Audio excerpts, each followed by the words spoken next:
Bladesmiths, welcome to the Forge. Today, you'll be making your knives out of this. A crushed car. We've done a handful of these car competitions in the past, but we thought that those were too easy. So we found the most mangled up mess of a car to make it a little more challenging. In this competition, we want you to make a signature blade in your signature style, sourced only from this vehicle. Now, that blade needs to measure between 12 and 14 inches. You'll also have to be set up for a through or a hidden tang handle construction when the time runs out. Now, you probably know there is good high carbon steel in various positions around the vehicle, but after having been crushed, it might not be exactly where you think it is. So just to make things a little fair, we asked the technician to throw great high carbon steel springs inside the cabin before they crushed it. So you can choose to go for where you think there's good high carbon steel, or you can use the tools that we've provided, break into the cab of the vehicle, and get those springs. Your time starts now. I just need to find something to use. There's a lot of usable material in there, but I don't see any way to get to those pieces. I'm hoping to find something on the edge that doesn't require going very deep into the wreckage. There we go. They said they threw a lot of metal in here, but oh gosh. I'm searching left and right for some usable metal. That don't work. I cannot find anything in this car right now. Killing time, killing time. Jim looks like he's going for a coil. That'd be great. Chop up a few pieces of that, throw it in a can. Game plan is harvest as much of this coil spring as possible, throw it in a can, get it to forge welding temperature, and try to get a homogeneous piece of steel. It's got to be rough for the smiths that aren't yet in the Forge, hearing Mike hammer away already. With the rate Mike's going, he's going to be done in about another 40 minutes. I am real happy with where I'm at right now. So I get the piece in the fire and take a breath. Bladesmiths, you have 2 hours remaining.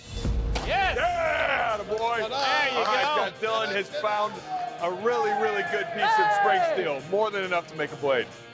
I still got 2 hours. That's plenty of time. Fireworks. We got a lot of sparks coming from Jim's Forge. Yeah, Jim, I don't know if he sealed up that can right or not. Now that my can is welded up still, I take it to the press. I see seams open up. Ugly can, ugly.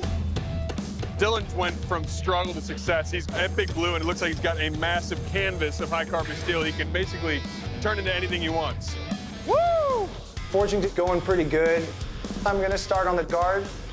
It is not necessary right now to make a guard, but guard helps so your hand doesn't slip when stabbing.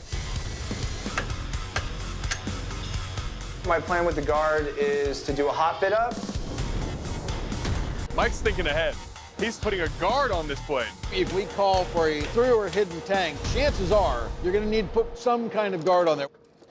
Hey, Jim, it's not enough to get a knife out of, I don't think, but there's that left over from my piece you're welcome to. Brother? Yeah, have at it, man. This is what I love seeing about the bladesmithing community. He went above and beyond to kick that steel my way.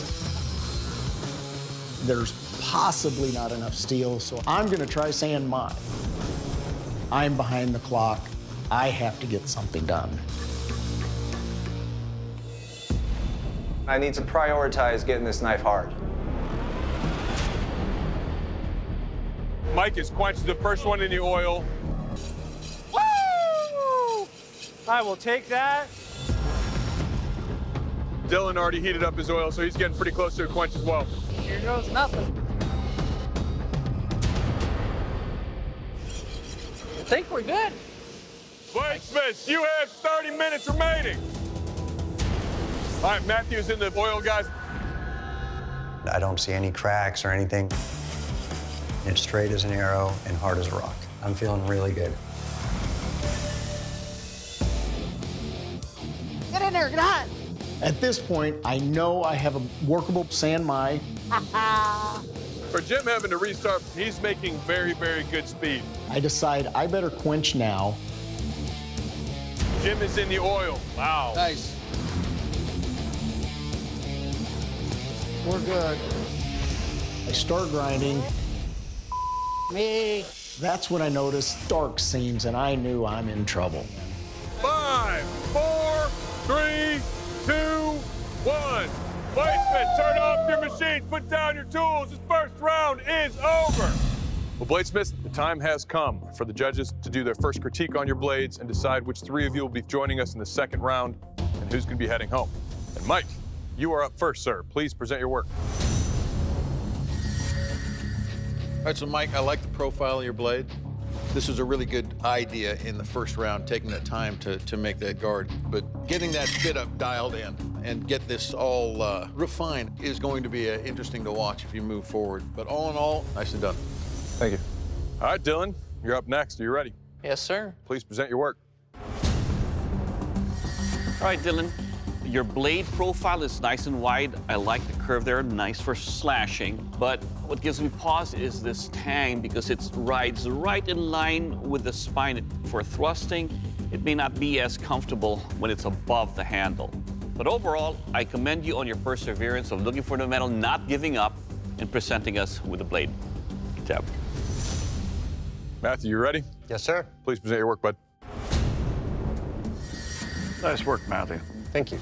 I mean, everything's straight in line. I'd like to see it a little slimmer. Bring your grinds up, maybe, to lighten things up. But otherwise, this is a beautiful piece of steel. You did a very good job. Thank you. Last but not least, Jim, please present your work, bud. Well, first off, Jim, your mustache is what mine wants to be when it grows up. Thank you, sir. I don't know that it was necessary to do this sand mine. It looks like to me like there was enough steel here, but it's like 80, 90% there, but you've got some D-lamps. But I do commend you. It looked like a very frustrating start for you, but you found a way around it. Good on you. Thank you. Well, Bladesmiths, you all know only 3 of you will be joining us in the second round of this competition. The Bladesmith who's going to be leaving the forge is Jim. You fought hard, but unfortunately your blade did not make the cut. Jim, I have to commend you because that is a sand my blade that you turn in. But your blade has the most flaws in terms of the laminations, and for that reason, we're sending you home. Thank you, sir. Well, Jim, thank you for coming out and trying so hard, but unfortunately your time in this competition has ended. I'm gonna have to ask you to please surrender your work and step off the forge floor. It's a little bittersweet moment. Thank you. I would have loved to move forward, but you know what?